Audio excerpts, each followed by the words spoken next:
Hola hermanos de comunidades, parroquias, grupos, movimientos de nuestra Iglesia Católica. En síntesis, hermanos que se están preparando para ser líderes en este módulo de liderazgo. Una semana más, quinta semana de nuestro módulo liderazgo, y hoy tenemos un tema que es descubriendo la alegría del servicio y el discipular. Recuerden que para esto estamos usando nuestra cartilla del liderazgo. Esta cartilla la tienen sus líderes para poder seguir el tema, para hacer los conversatorios y para trabajar con ustedes dentro de la red. Vamos a dar inicio entonces a nuestro tema del día de hoy.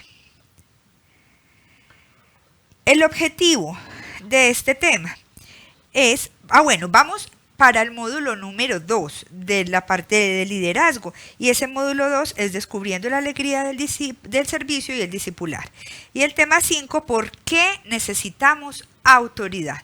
¿Por qué usted y yo necesitamos vivir con autoridad y tener autoridad en nuestra vida? Y vamos a ver el objetivo del día de hoy.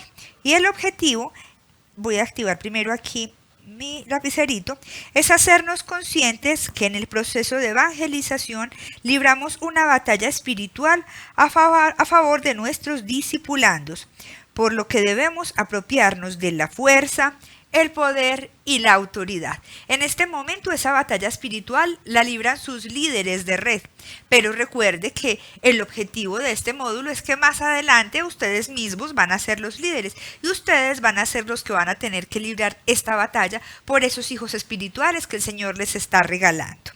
Vamos a iniciar entonces con la Biblia, Bibliecita en mano, muy juiciosos todos. Recuerden revisar siempre que la Biblia sea una Biblia católica, que tenga todos los libros, y vamos a ir entonces al Génesis 1:28.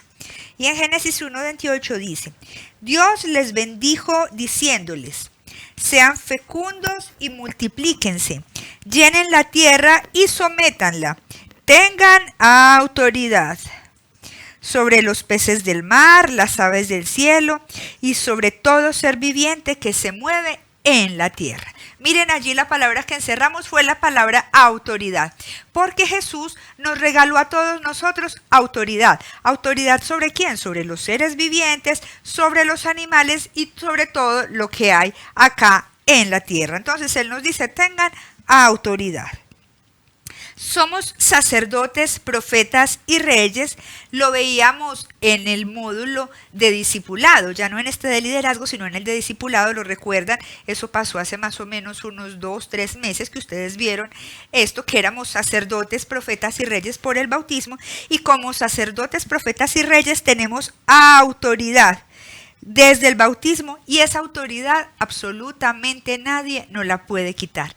Esa autoridad no nos la dio un hombre, nos la entregó Jesús, nos la dio Dios. Entonces, como es entregada por Dios, es un don de Dios, pues absolutamente nadie la puede quitar. Pero entonces vamos al punto número 1. ¿Para qué necesitamos la autoridad? ¿Para qué necesitan ustedes la autoridad? ¿Para qué necesito yo la autoridad? Entonces, vamos a ir a las redes en un espacio de 5 minutos y vamos a hablar sobre esto. ¿Para qué será necesario en un proceso espiritual la autoridad? Y yendo más allá, dentro de la vida cotidiana, ¿para qué es necesaria la autoridad en nuestras vidas? Vamos a compartir las explicaciones que cada uno de ustedes da de esto y en un momento regresamos nuevamente. Muy bien, ya después de haber compartido entonces con su red, con su pequeña comunidad, esa familia de fe, ¿para qué la autoridad? Entonces vamos a seguir. La vida en la fe no se puede ver diferente a una batalla espiritual, porque el enemigo es real. Y repítalo allá, hermano, el enemigo es real. Así muchas personas quieran decir que no es real, que es producto de la imaginación, que es una parábola, que están similándolo con algo diferente. No, el enemigo es real. Si no lo conocemos, no podremos vencerlo. Recuerden, hermanos, que la naturaleza del enemigo es seducir, que el enemigo es mentiroso, nos quiere engañar, nos quiere pervertir, haciéndonos creer precisamente que él no existe. Entonces, es su mayor estrategia, hacer que las personas crean que Él no existe. Como no existe, pues nadie tiene que luchar contra nada. Todo el mundo comamos y bebamos que mañana moriremos porque no hay nada con que luchar, porque simplemente no existe. Esa es su estrategia y por eso nosotros tenemos que ser muy conscientes de que Él existe y que es real. El Papa Francisco ha manifestado en múltiples ocasiones lo siguiente: el diablo no es un mito, es real. Miren, lo dijo el Papa Francisco. Entonces, ¿qué es que tal persona me dijo? El vecino mío que ora mucho todos los días está orando y dijo que el diablo no existía. Inclusive tal sacerdote dijo que el diablo no existía. Pues aquí está el Papa Francisco, precisamente él lo ha dicho muchas veces. El diablo no es un mito, es real. Primera de Pedro 5:8. Sean prudentes, manténganse despiertos, porque su enemigo el diablo anda como león rugiente buscando a quien devorar. Resistirle firmes en la fe. Primero que tenemos que mirar aquí, acabo de leer una cita bíblica. Si yo digo que el enemigo no existe, estoy diciendo también que Dios es mentiroso y que la palabra de Dios dice mentiras, porque ustedes lo pueden comprobar aquí. Manténganse despiertos porque su enemigo el diablo anda como león rugiente buscando a quien devorar. Él siempre está allí acechando, mirando el momento propicio para devorar. Pero también dice: ¿cómo es la respuesta que tenemos que tener? Manténganse firmes en la fe. Allí nos da el Señor también el secreto, la clave del éxito. Mantengámonos firmes en la fe. El que es prudente no se pone en riesgo, pues quien se expone tiene mayor probabilidad de caer. Nuestra tarea es resistir y estar firmes. Recuerden que Jesús, con su muerte en la cruz, ya nos rescató y nos rescató de una vez y para siempre. Pero sí tenemos que mantener con mucha prudencia y muy vigilantes de no caer en riesgo. Voy a ponerles un ejemplo. Entonces estamos en un proceso espiritual, caminamos en el Señor, llevamos varios años, somos personas de oración diaria, de Eucaristía, de rosario y de una cantidad de cosas y nos sentimos muy fuertes en la fe. Entonces, como me siento tan fuerte, digo, no, yo, por ejemplo, en eso de la infidelidad, no voy a caer porque yo estoy fuerte, yo estoy firme y yo puedo y yo. Y yo soy el mejor pues en la parte espiritual. Pero dice el Señor, primero que todo seamos prudentes y no nos expongamos a la probabilidad de caer. Como yo soy tan fuerte, entonces no voy a caer en adulterio, entonces lo que voy es ir a pasearme por donde están las mujeres más bonitas de la ciudad, voy a ir, les voy a echar piropos, me voy a reír, porque como sé que no voy a caer. Recuerden, el que coquetea con la tentación, ese cae. Entonces no podemos coquetear con la tentación ni nos podemos exponer a la probabilidad de caer. Efesios 6:12, hermanos, sigan la lectura allí. La lucha no es contra carne y sangre, sino contra principados, potestades, contra dominaciones de este mundo tenebroso y contra malignos espíritus. Recuerden, hermanos, el enemigo existe y la batalla no es contra los hombres, es contra el enemigo. Su batalla no tiene que ser contra su esposa, contra su esposo. La batalla suya no es contra su amigo, la batalla suya es contra el enemigo, que puede hacer caer a esas personas y también lo puede hacer caer a usted. Entonces no vamos a identificar personas como es que este es el enemigo en esta persona. No, mi batalla no es contra la persona en sí, sino contra el enemigo en general. ¿Cuál es el origen del enemigo? Recuerden, el enemigo está en la tierra y tiene poder. Pero vamos a mirar aquí en Apocalipsis 12 del 7 al 9 para que miremos cuál es el origen del enemigo. Dice, entonces se entabló una batalla en el cielo. Miguel y sus ángeles combatieron contra el dragón. Entonces San Miguel Arcángel, no, nunca me pude enderezar. Combatió contra el dragón.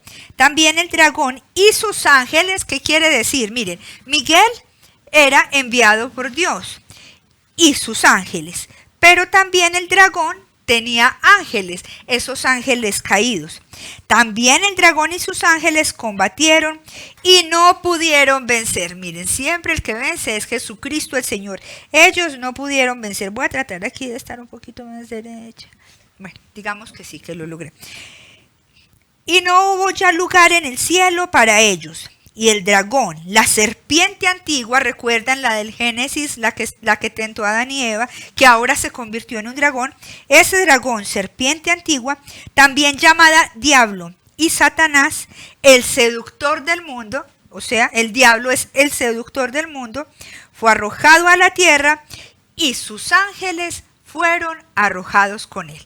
Una batalla, Miguel y sus ángeles, este dragón y sus ángeles pelearon, lucharon allí en el cielo, pero el dragón obviamente no podía vencer porque San Miguel tenía el poder de Dios y si Dios está conmigo, ¿quién contra mí?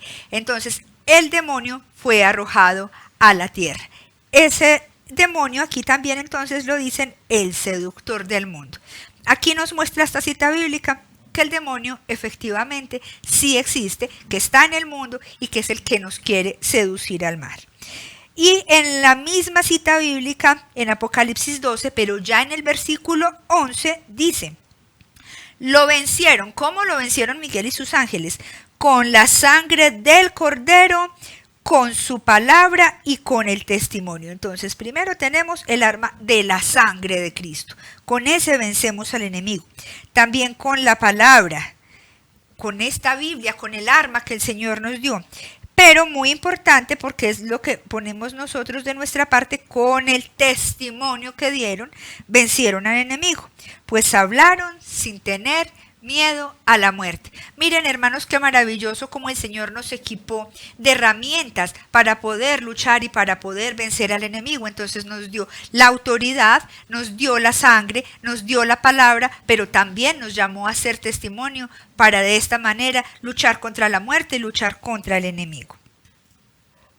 Dios nos ha creado para estar con Él y en medio de felicidad en la vida eterna. No para vivir con el enemigo. Nosotros fuimos creados para caminar con el Señor, para estar con Él, para vivir en felicidad eternamente con Dios, no con el enemigo. También dice la palabra que debemos estar vigilantes, pues no sabemos el día ni la hora en que el enemigo vendrá. La lucha del enemigo es en contra de la iglesia y por esta razón la lucha del enemigo es contra usted, contra mí, contra todos nosotros los bautizados. Entonces él viene a luchar directamente con la iglesia, que hablábamos también hace un tiempo que la iglesia era Jesús la cabeza y nosotros su cuerpo. O sea que la lucha es contra todos. Vamos a ir nuevamente a las pequeñas comunidades y vamos a compartir con nuestros hermanos las razones por las que ustedes creen que el enemigo nos ataca constantemente. ¿Cuáles serán esas razones? Vamos a compartir y ya regresamos.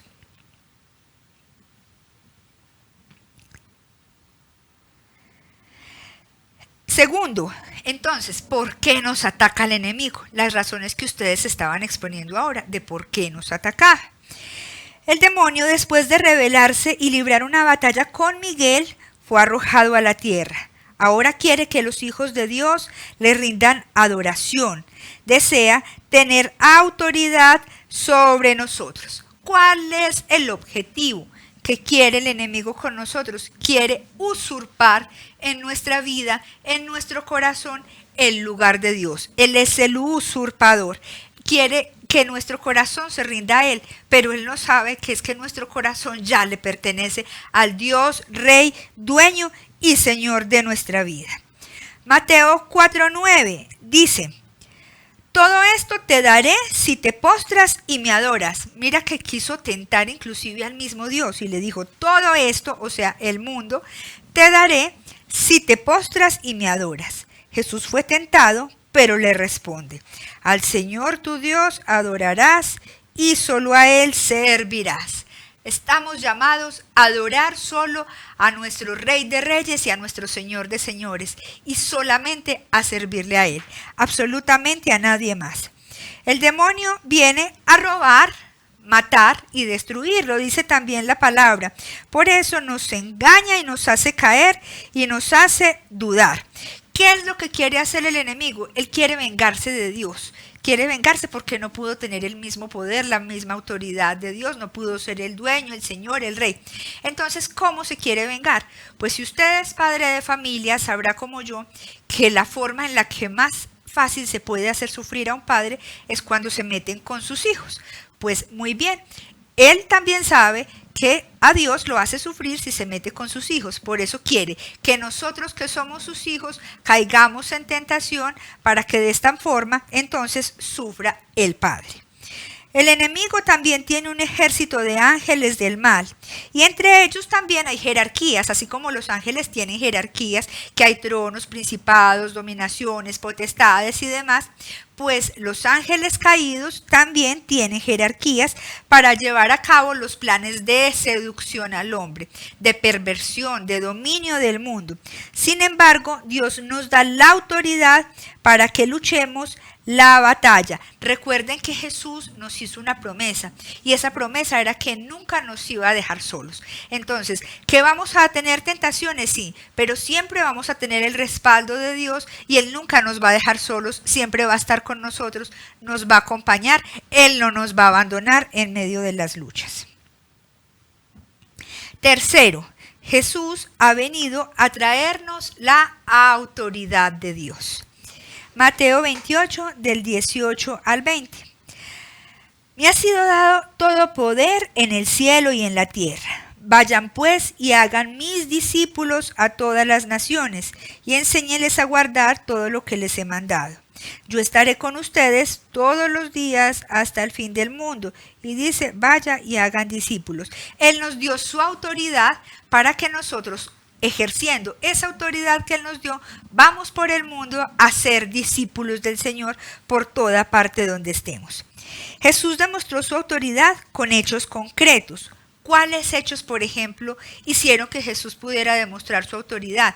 Cuando predicaba, cuando sanaba enfermos, cuando expulsaba demonios, cuando resucitaba muertos. Esto nos muestra la autoridad que nosotros, hijos de Dios, podemos ejercer cuando creemos en Él y su palabra y somos dóciles. Recuerden que Jesús dijo que si lo invocábamos íbamos a poder hacer cosas inclusive más grandes de las que Él hizo. Entonces podemos decirle a la enfermedad, vete en el nombre de Jesús y la enfermedad se va a ir. Inclusive podríamos hasta resucitar muertos, porque podemos hacer cosas más grandes de las que Él hizo.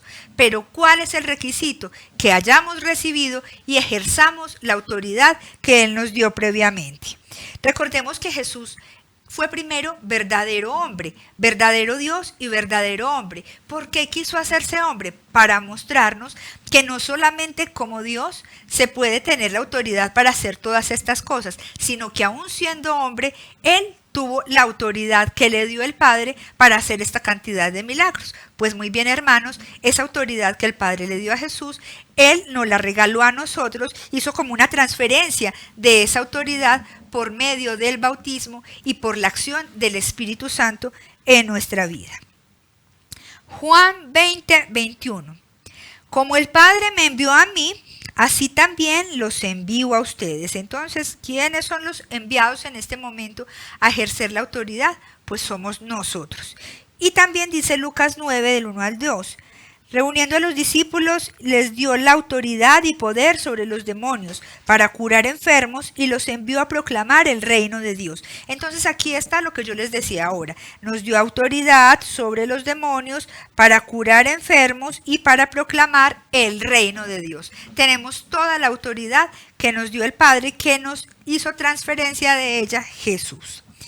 Esta autoridad no solamente fue entregada a los 12, sino también a los 72. Recuerden que los 12 fueron los 12 apóstoles y los 72 fueron los discípulos. Esos discípulos también fueron enviados, como somos nosotros hoy, a proclamar el reino de Dios. Ellos en su momento fueron enviados por Dios. Hoy el Señor nos está preparando en este módulo de liderazgo porque también nos va a enviar a ser los nuevos discípulos, a llevar la palabra y el reino de Dios por todo el mundo. Y Lucas 10, del 1 al 2, dice, escogió 72 y los envió de dos en dos. Cuando regresaron, ellos volvieron muy contentos diciendo: hasta los demonios nos obedecen. Hoy Jesús nos dice a nosotros lo mismo que le dijo a los discípulos: les he dado poder, vayan, salgan, luchen, batallen, porque ningún arma les puede hacer daño, porque cuentan con mi autoridad. Ese envío nos lo da Dios a nosotros y tenemos la valentía que nos da el Señor para levantarnos, para luchar, para caminar, para esforzarnos, porque nada ni nadie nos puede hacer daño, porque estamos protegidos por la sangre del Señor. Cuarto, el que crea en mí hará cosas como las que yo hago. Juan 14:12 dice: el que crea en mí, las obras que yo hago, él las hará también, y aún mayores que estas, porque yo voy al Padre. Recuerden lo que les decía ahora. Entonces dice, puede hacer las obras que yo hago, pero también puede hacer obras aún mayores. ¿Por qué? Porque el nombre de Jesús es poderoso. Entonces, si yo le creo y si hago las cosas en su nombre, que tiene tanto poder, puedo hacer cosas maravillosas y grandes. ¿Qué quiere decir en esta cita bíblica que el que cree en mí? En otras palabras, más reales, más pequeñas, más claras, es el que tenga fe. El que tenga fe puede hacer cosas grandes y maravillosas. Por eso también en este momento quiero que vayan a su red nuevamente y compartan con sus hermanos una experiencia propia o ajena de un momento de la vida en que he tenido fe y Dios ha podido hacer cosas grandes en mi vida. Vamos a compartir y ya regresamos.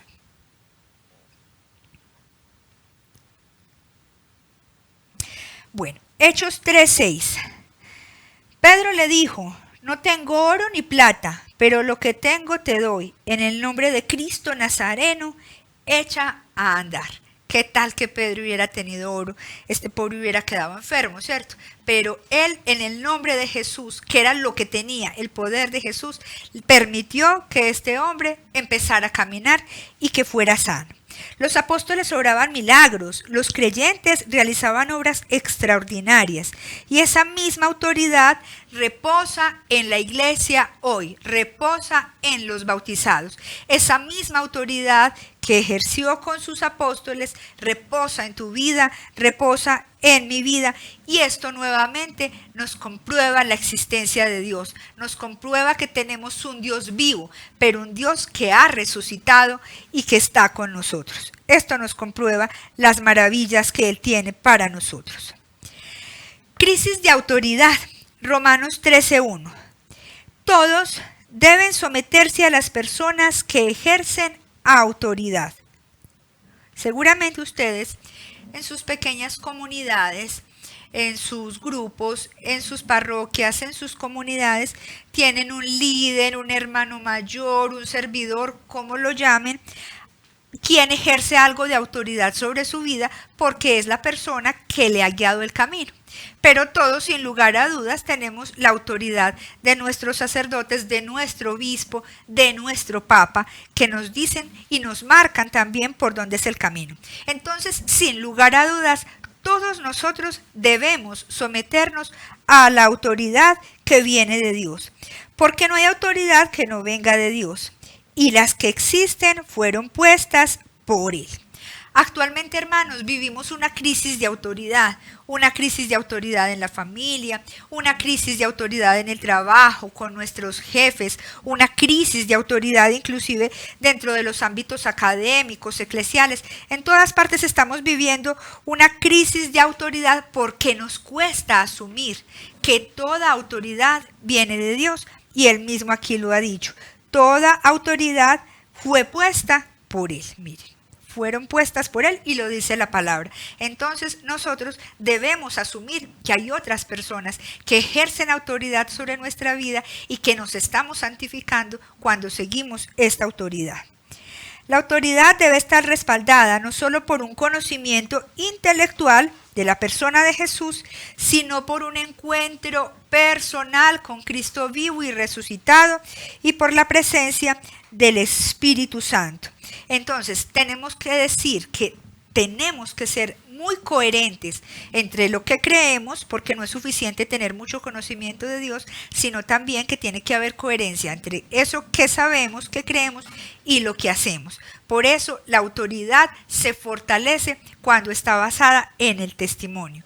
Si usted, hermano, es buen testimonio de Dios, si usted es ejemplo ante el mundo, muy seguramente a las personas no se les va a dificultar que usted pueda ejercer autoridad sobre su vida. Pero si no es testimonio, pues no va a poder ser autoridad ni sobre la vida de otros hermanos, ni sobre la vida de su familia, ni sobre la vida de nadie.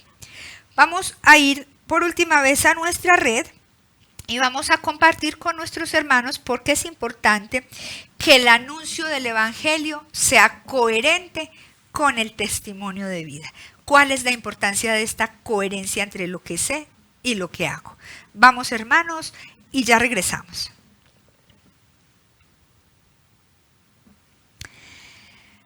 Para finalizar, entonces, tenemos que decir que nuestras pequeñas comunidades o redes o familias en la fe no son otra cosa diferentes a hospitales donde la gente llega herida, enferma, triste, pero en esos hospitales se nos permite ejercer la autoridad que Dios nos dio. ¿De qué manera? Sanando, liberando, restaurando. En tu nombre, no, hermano, en el nombre de Cristo Jesús.